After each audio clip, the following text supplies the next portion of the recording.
25,000 سال تک تھا۔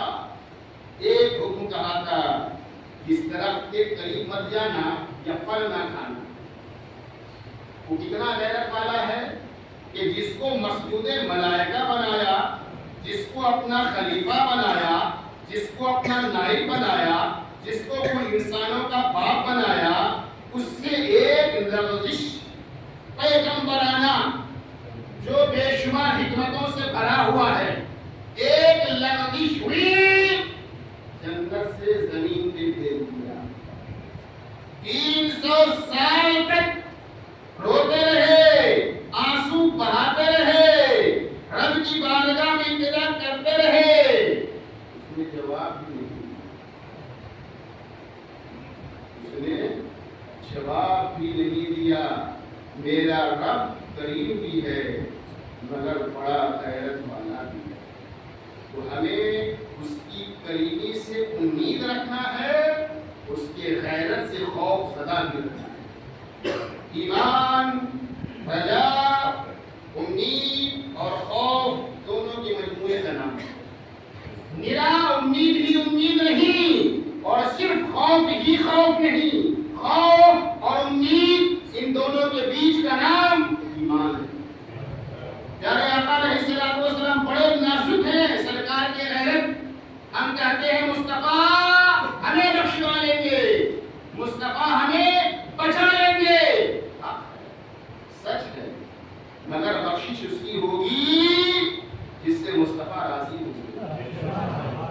ملاد کا دار و مدار سجدوں پہ نہیں ہے، عبادت پہ نہیں ہے، نجات کا دار و مدار مصطفیٰ کی رضا ہے، مصطفیٰ کی رضا پہ ہے۔ وہ میرے آقا جو امت کی غم میں 3 دن 3 رات مسلسل روتے رہے، آنسو بہاتے رہے، معراج کی رات 700 بار اللہ کی بارگاہ میں امت کو مانگتے رہے، مگر ایک صحابی آئے سرکار کی بارگاہ میں اور ان کے انگلی میں سونے کی انگوٹھی تھی، ایک انگوٹھی چاندی کی 4.5 ماشا سے کم مرد کے لیے پہننا جائز اور حلال ہے، چاندی کی۔ ایک صحابی آئے، یاد رکھنا مرتبہ، کوئی کتنا بڑا غوث ہوگا، ولی ہوگا، قطب ہوگا، ابدال ہوگا، مگر صحابی کے مرتبے کو نہیں پہنچ سکتا۔ صحابی آئے سرکار کی بارگاہ میں، ان کے انگلی میں سونے کی ایک انگوٹھی تھی، سلام پیش کیا، مصطفیٰ جان رحمت نے جواب نہیں دیا۔ میرے آقا نے جواب نہیں دیا، رخ پھیر لیا۔ صحابی کی بے چینی بڑھی، دل میں بے قراری بڑھی کہ سرکار کیوں رخ پھیر لیے، کیوں چہرہ آپ نے پھیر لیا؟ دوسری سمت سے آئے، پھر سلام پیش کیا، میرے آقا نے جواب نہیں دیا۔ ذرا سوچو گناہ کیا ہے، مرتبہ کیا ہے، صحابی مقام کیا ہے، صحابی گناہ کیا ہے، انگلی میں سونے کی ایک انگوٹھی، مصطفیٰ نے جواب نہیں دیا۔ صحابی تھے، ہم جیسے جھوٹے منہ کے دعوے دار عاشق کیا ہونے کا دعویٰ کرنے والے نہیں تھے، وہ سچے عاشق کے رسول تھے، وہ سچے غلام رسول تھے۔ بے چین ہوئے، پوچھا یا رسول اللہ ناراضگی کی وجہ کیا ہے؟ سرکار نے فرمایا تمہارے جسم پر جہنمیوں کا زیور دیکھ رہا ہوں، تمہارے جسم پہ جہنمیوں کا زیور دیکھ رہا ہوں، اتنا سننا تھا۔ صحابی نے انگوٹھی کو نکالا، پھینک دیا۔ سرکار نے جواب دیا، پیارے آقا تشریف لے گئے۔ بعد میں صحابہ نے کہا کہ سونے کا استعمال مردوں کو حرام ہے، تو اٹھا لے انگوٹھی کو، بیوی کو زیور بنا کے دے دینا۔ اب میری غیرت گوارا نہیں کرتی جس کو میں نے مصطفیٰ کے حکم پر پھینک دیا ہے، کبھی اس سونے کو اٹھا ہاتھ نہیں لے سکتا۔ دیکھیں کہ غیرت کتنی ہے۔ چلو ایک صحابی کی بات ہے، اس سے زیادہ کل کائنات کو تسکین ملتی ہے مصطفیٰ جان رحمت کے در سے، کل کائنات کو سکون کی دولت ملتی ہے میرے آقا کے قدموں سے۔ دنیا بے چین ہو، مدینہ شریف چلی جائے چین مل جائے گا، اس دیر کا سکون تو کہیں بھی مل جائے گا۔ مگر تسکین جاویدانی مدینہ شریف ہے، جس کا نہیں احسانی مدینہ شریف ہے۔ فردوس دیکھنا ہو شہر نبی چلو، فردوس کی نشانی مدینہ شریف ہے، اور سردار انبیاء کا وہیں پر قیام ہے، نبیوں کی راجدھانی مدینہ شریف ہے۔ یہ کام صحابی تھے، مگر وہ اس کی بات کرتا ہوں میں کہ سرکار نے فرمایا اے بیٹی فاطمہ، جس سے تو ناراض ہو جائے اس سے خدا ناراض ہو جاتا ہے، اور جس سے تو راضی ہو جائے اس سے اللہ راضی ہو جاتا ہے۔ سرکار کی عادت کریمہ تھی کہ جب بیٹی فاطمہ اپنے گھر سے پیارے آقا کے گھر تشریف لاتی تو سرکار اٹھ کے کھڑے ہو جاتے تھے اور حضرت فاطمہ کے پیشانی کو بوسہ دیتے تھے، اور جب سرکار اپنی بیٹی گھر تشریف لے جاتے اور سیدہ فاطمہ دیکھتی ابا جان آ رہے ہیں، اٹھ کے کھڑی ہو جاتی تھی، سرکار کے ہاتھوں کو بوسہ دیتی تھی، اپنے بیٹھنے کی جگہ لا کے بٹھاتی تھی۔ کون فاطمہ جس میں عبادت کو ناز ہے، کون فاطمہ جس میں طہارت کو ناز ہے، کون فاطمہ جس کے ہر قیام پہ قدرت کو ناز ہے، وہ خود امام نہیں امامت کو ناز ہے، وہ خود امام نہیں امامت کو ناز ہے سیدہ فاطمہ پہ۔ یعنی آقا علیہ السلام کی عادت کریمہ تھی جب کبھی مدینہ شریف سے باہر جاتے تھے سب سے آخر میں سیدہ فاطمہ سے ملتے تھے اور پھر نکل جاتے تھے، اور سرکار جب کہیں سے باہر سے تشریف لاتے تھے تو سب سے پہلے سیدہ فاطمہ سے ملاقات کرتے تھے۔ جانا ہو باہر آخری کی ملاقات، آئے ہیں باہر سے پہلی ملاقات، اور سرکار فرماتے ہیں جب کبھی جانا نہیں ہوتا تھا، ایک دیوار کا فاصلہ تھا سرکار کے حجرے سے سیدہ فاطمہ کے حجرے پہ، ایک دیوار کا فاصلہ تھا، سرکار کا جانا نہیں ہوتا تو اس دیوار میں کھڑکی بنا رکھی تھی، اور کبھی جانا نہیں ہوتا پردہ ہٹا کے کہتے بیٹی فاطمہ کہاں ہے، آ مجھے اپنا دیدار کرا۔ جنتی عورتوں کی سردار کا نام فاطمہ ہے، جنتی جوانوں کے سردار کی ماں کا نام فاطمہ ہے، فاتح ولایت کی بیوی کا نام فاطمہ ہے، مصطفیٰ کے دل کے چین کا نام فاطمہ ہے۔ اگر آؤ خیرت مصطفیٰ بتاتا ہوں، سرکار سیدہ فاطمہ کے گھر تشریف لے گئے، کیا دیکھا؟ سیدہ فاطمہ کے گھر کے دیوار پر ریشم کے پردے ٹنگے ہوئے تھے۔ اسلام میں پردہ دروازے پہ اور کھڑکیوں پہ لگانے کی اجازت ہے، دیوار پہ پردہ لگانے کی اجازت نہیں ہے۔ سیدہ فاطمہ کے گھر سرکار تشریف لے گئے، مقام دھیان میں رکھنا، اور جرم کیا ہے وہ بھی دھیان میں رکھنا۔ سیدہ فاطمہ کے گھر پیارے آقا تشریف لے گئے، کیا دیکھا؟ دیوار پہ ریشم کا پردہ لگا ہوا ہے، سرکار نے قدم اندر نہیں رکھا، وہیں سے واپس چلے گئے۔ ایک وہ بھی روایت یاد رکھنا، ایک بار سرکار تشریف لائے تھے، سیدہ فاطمہ کے ہاتھوں میں سونے کی چوڑی دیکھی، سرکار نے فرمایا ہے فاطمہ یہ دنیا کے زیورات آل محمد کے لیے نہیں ہے، وہ سیرت اتارا اور صدقہ کر دیا تھا۔ اس بار سرکار نے اندر قدم نہیں رکھا، واپس چلے گئے۔ سیدہ فاطمہ بے چین ہو گئی، ابا آئے قدم اندر کیوں نہیں رکھے، واپس کیوں گئے؟ احساس ہو گیا فوراً، غیرتدار باپ کی بیٹی باغیرت کو احساس ہوا کہ میرے والد نے دیوار پہ پردے ہونے کی وجہ سے قدم نہیں رکھا ہے، پردے کو اتارا اور اسے پھینک دیا۔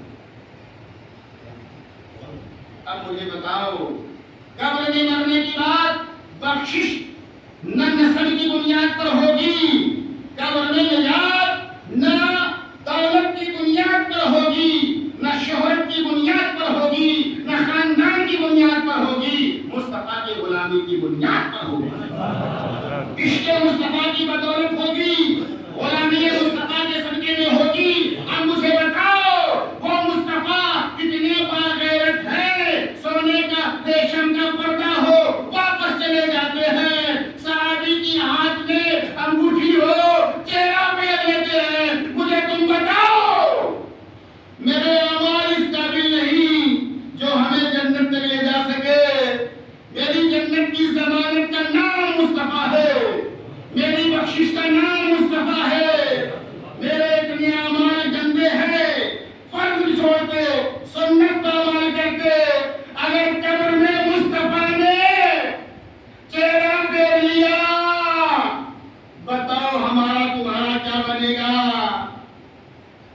مصطفیٰ نے قبر میں چہرہ پھیر لیا. میرے جملے کو یاد رکھنا، زندگی بھر کی قرآن خوانی بھی نہیں بخشوا سکتی. تمہارے پورے دولت کو صدقہ خیرات میں دینے کا عمل بھی نہیں بخشوا سکتا، اس لیے کہ بخشش مصطفیٰ کی رضا پر ہوگی. اور رضا کی دو صورتیں، اس سے ہوگی جس سے آقا خوش ہوں گے، اس سے ہوگی جس سے آقا راضی ہوں گے. آج کی رات اپنے گناہوں پہ ندامت کے آنسو بہانے کی رات ہے. آج کی رات رب کو راضی کرنے کی رات ہے. آج کی رات یہ عزم مسلم کر لو. ہمارے کئی ایسے بزرگ چہرے جو گزشتہ شب برات میں اس مسجد کے زینت بنے تھے، آج وہ قبرستان میں آرام کر رہے ہیں. ہمیں اور آپ کو نہیں معلوم کہ اس سال شب برات میں فرشتوں کو جو حساب و کتاب ان کے سپرد کیا جائے گا، نہ جانے ہم میں سے کتنوں کا نام موت والی لسٹ میں لکھا جا رہا ہوگا. پتہ نہیں ہے. ہم اپنے حساب سے کاروبار میں لگے ہیں، خوشیوں میں لگے ہیں، کاروبار میں لگے ہیں، تجارت میں لگے ہیں، شادی میں لگے ہیں. ہمیں پتہ نہیں کہ ہمارا نام اس سال شب برات میں کہیں مردوں کی فہرست میں تو نہیں لیا گیا ہے. تو تیاری کرو، ابھی وقت ہے. غنیمت جاؤ. ہوں گناہوں پہ شرمندہ الہی درگزر کر دے. ہوں گناہوں پہ شرمندہ الہی درگزر کر دے. بڑا مجرم ہوں میں تیرا الہی درگزر کر دے. آمین تو کہو یار. درگزر کر دے مطلب معاف کر دے. ہوں گناہوں پہ شرمندہ الہی درگزر کر دے. بڑا مجرم ہوں میں تیرا الہی درگزر کر دے. خطا کوئی نہیں چھوڑی، کبھی سیا نہیں چھوڑا، اور سب میں کرتا ہوں توبہ الہی درگزر کر دے. آمین. اور سب میں کرتا ہوں توبہ الہی درگزر کر دے. تیرے دینے سے مولا تیرا تو کچھ نہ بگڑے گا مگر بن جائے گا میرا الہی درگزر کر دے. تیری دنیا سدھر جائے، میری امت سدھر جائے، جو ہو فضل و کرم تیرا الہی درگزر کر دے. کھلونا ہاتھ کا شیطان نے بنا رکھا ہے، کھلونا ہاتھ کا شیطان نے بنا رکھا ہے. بنا لے تو اپنا بندہ الہی درگزر کر دے. نبی کا واسطہ دے کر مولا تجھ سے یہ فریاد ہے، اور جو خواجہ رضا کا صدقہ الہی درگزر کر دے. آج کی رات گناہوں پہ ندام منادی و شرمسار ہو کر کے آنسو بہا کر کے اپنے رب کو راضی کرنے کی رات ہے، اسے منانے کی رات ہے. جو لوگ اپنے گناہوں سے سچے دل سے توبہ کر لیتے ہیں اور جب اللہ تعالیٰ اس کی توبے کو توبہ نصوح بنا دیتا ہے، اس کا مقام کتنا بلند و بالا ہو جاتا ہے، اس کا مرتبہ کتنا بلند و بالا ہو جاتا ہے. ایک نوجوان تھا، بس بات اسی پہ ختم ہو جائے گی. ایک نوجوان تھا جس کا گناہ یہ تھا کہ وہ بیاج کا کاروبار کرتا تھا، سود کا کاروبار کرتا تھا. بیاج سود اسلام میں حرام ہے. اس کا گناہ اپنی سگی ماں سے 36 بار گناہ زنا کرنے کے برابر ہے. بیاج کا کاروبار اتنا بڑا گناہ ہے. وہ نوجوان، اس کا نام حسن حریف تھا، جو بصرہ کا رہنے والا تھا، سود بیاج کا کاروبار کرتا تھا.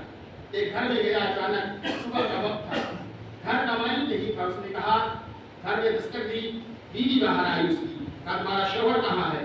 کہا میرا مال لیا ہے، نہ وہ بیاج دیتا ہے، منافع بھی نہیں دے رہا ہے، نہ رقم واپس دے رہا ہے.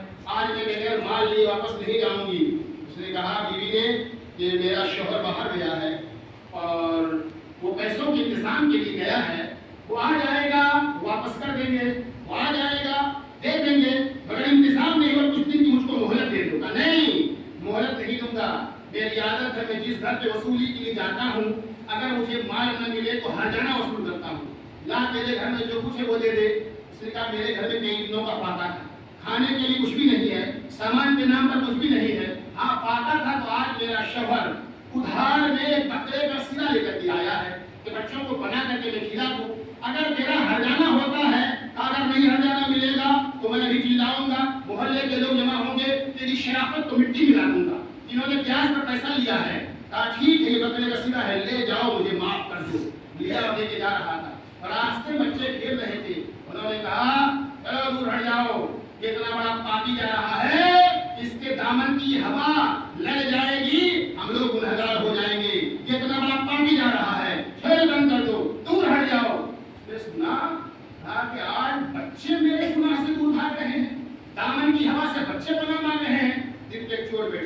گھر پہنچا، سیدھا رکھا، بیوی سے کہا پکاؤ، بیوی نے پکایا، بنایا، بن کے تیار ہوا، ایک بھکاری آیا، مانگنے والا آیا، اس نے صدا لگا، اس نے کہا نہیں کچھ بھی نہیں میرے گھر پہ جانے کی، چلا جا، واپس گیا، کہا دسترخوان بچھاؤ، کھانا لایا، تو کیا دیکھا کہ ہانڈی میں بکرے کا سر نہیں ہے، ہانڈی خون سے بھری ہوئی ہے، ہانڈی خون سے بھری ہوئی ہے۔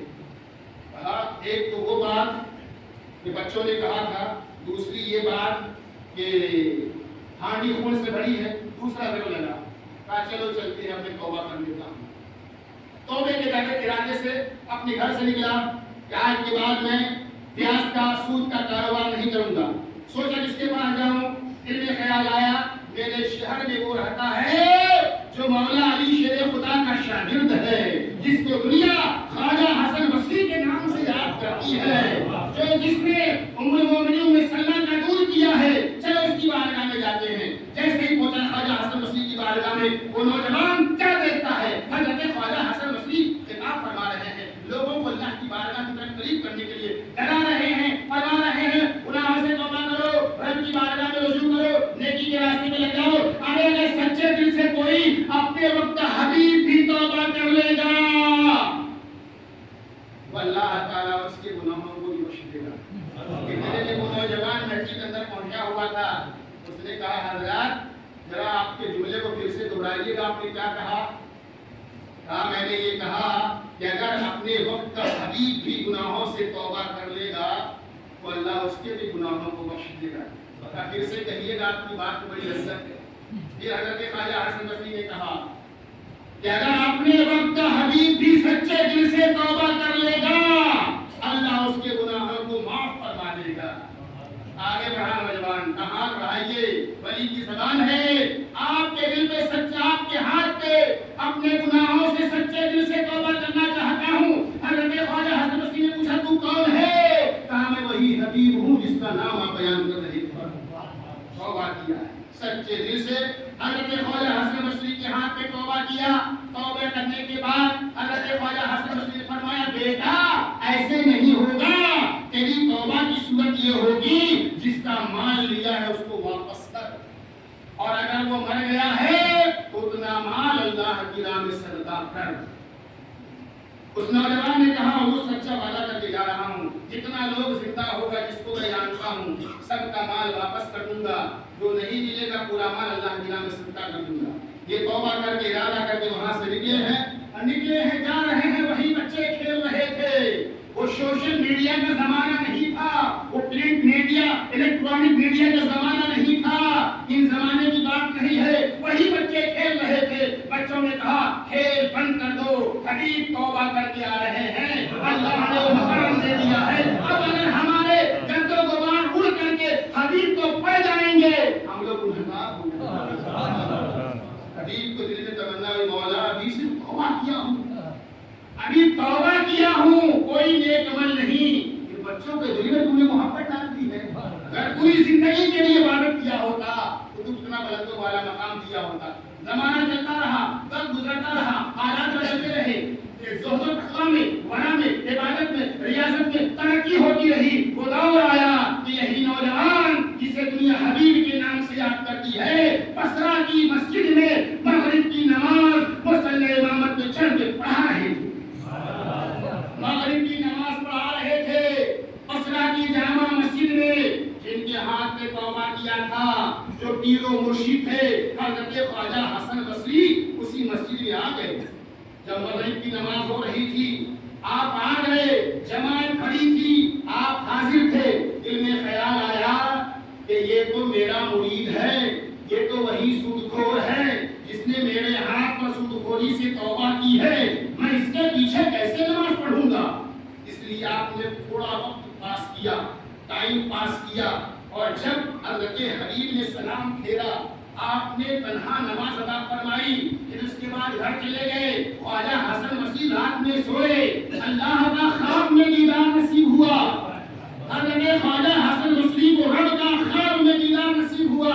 حضرت خواجہ حسن بصری نے کہا اے اللہ کوئی ایسا طریقہ بتا دے کہ میں نے زندگی میں اب تک جو نیک اعمال کیے ہیں وہ سب تیری بارگاہ میں قبول ہو جائے۔ آواز آئی اے حسن میں نے